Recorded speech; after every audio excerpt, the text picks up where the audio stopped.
రెంటుకివ్వడం, రెంటుకు తీసుకోవడం అనే మాటలు విన్నప్పుడు మనకేం గుర్తొస్తాయి? ఇండ్లు, కార్లు, అక్కడక్కడ మోటార్ సైకిళ్ళు గుర్తుకొస్తాయి. చివరికి తల్లి గర్భం కూడా రెంటుకివ్వడం జరుగుతోంది ఈ మధ్య. కానీ మీరెప్పుడైనా విన్నారా పెళ్ళాన్ని రెంటుకివ్వడం అనేది? మధ్యప్రదేశ్లోని శివపురి అనే ఈ ప్రత్యేకమైన జిల్లాలో ఇది సాధ్యమే. ఇక్కడ మీరు భార్యలను కిరాయికి తీసుకోవచ్చు. ఒక వారానిక, నెలక, సంవత్సరానిక అనేది మీ ఇష్టం. ఇలాంటి ఓ విచిత్రమైన పద్ధతిని మీకు ఇప్పుడు వివరించబోతున్నాను. మొదట రెంటు తీసుకునే రెండు పార్టీలు ఒక డీల్ చేసుకుంటారు. రెంట్కొచ్చే ఆ మహిళకు రెంట్ అమౌంట్ ఎంతో ఫిక్స్ చేసుకుంటారు. రెండు పార్టీల మధ్య డీల్ ఒకసారి ఫైనలైజ్ అయిన తర్వాత వాళ్ళు ఒక అగ్రిమెంట్ పైన సైన్ చేస్తారు.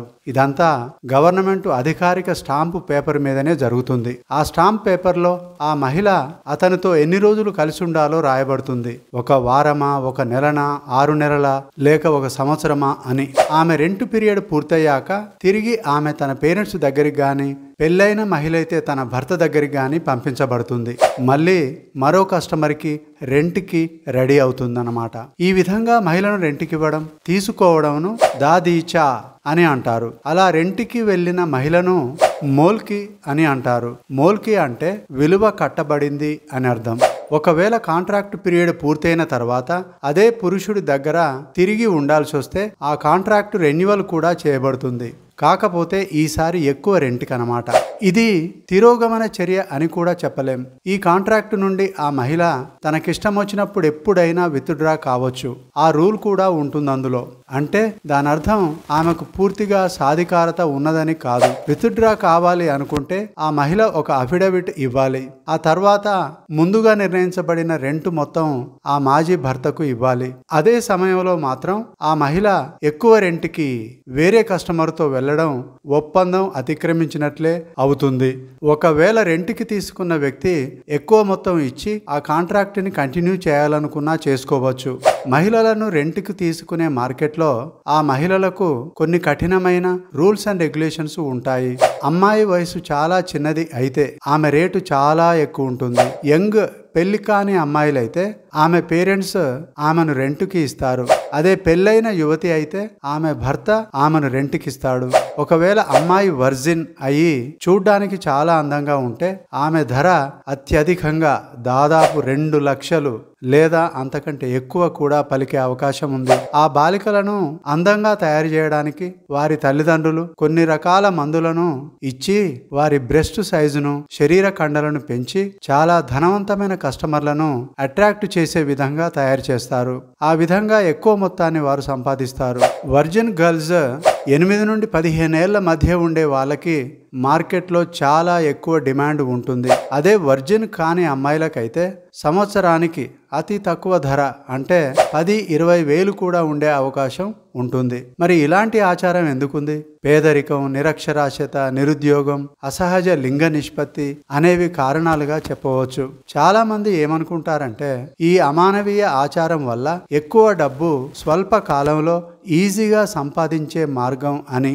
ఈ కార్యక్రమాల్లో పాల్గొనే మగవారు చదువుకోని వారు, పేదవారు, తక్కువ కులానికి చెందినవారుగా అనుకుంటారు. కానీ బాగా చదువుకున్నవారు, బాగా డబ్బున్నవారు, ఎక్కువ కులం మగవాళ్ళు కూడా ఈ మార్కెట్లకు వస్తారు.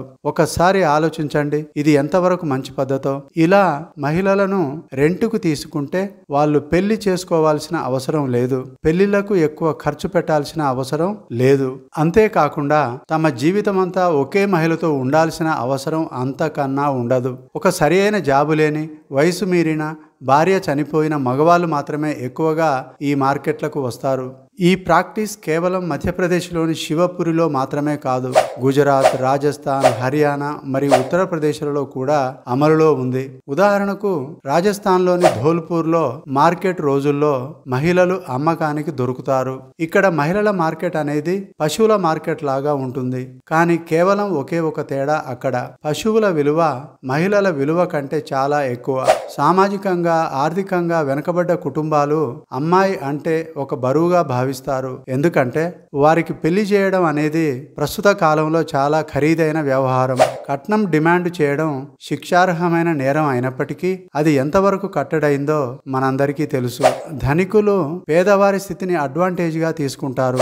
గుజరాత్ లో వ్యవసాయ కూలి తన భార్యను ఒక భూస్వామికి ఒక నెలకు రెంట్కిచ్చాడు. మరియు చాలా ఏరియాలలో ఈ ప్రాక్టీస్ ఒక బిజినెస్ లాగా తయారైంది. దీనికి పేదరికం, నిరక్షరాస్యత, లింగ నిష్పత్తి ఇలాంటి అమానవీయ ఆచారానికి ఎన్నో కారణాలు.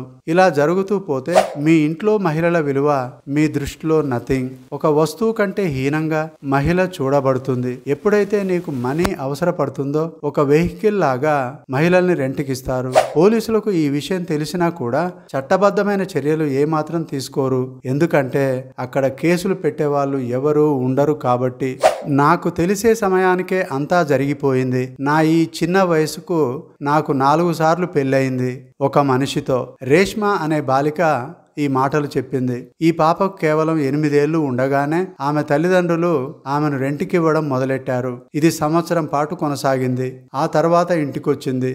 తరువాత మరో క్లయింట్కి రెడీ అయింది. కానీ అదృష్టవశాత్తు ఒక NGOకు ఆమె సమాచారం అందించింది. వాళ్ళొచ్చి ఆ బాలికను రక్షించారు. ఇప్పుడు ఆ బాలిక రక్షణగా ఇంట్లో ఉంది. ఇలాంటి కథలు ఇక్కడ చాలానే ఉన్నాయి. కానీ వారి గురించి చెప్పి నొప్పించడం నా ఉద్దేశం కాదు. అయితే ఇంత జరుగుతున్నా మన బయటి ప్రపంచం మాత్రం ఏమీ తెలియనట్లుగా నటిస్తూ అభివృద్ధి పదంలోకి నడుస్తోంది. మీడియా కూడా ఎందుకు ఈ విషయాన్ని పెద్దగా చేయట్లేదో అర్థం కాదు. నేను ఒప్పుకుంటాను, ఈ ఆచారం పాటించే వాళ్ళు చాలా తక్కువ మందే.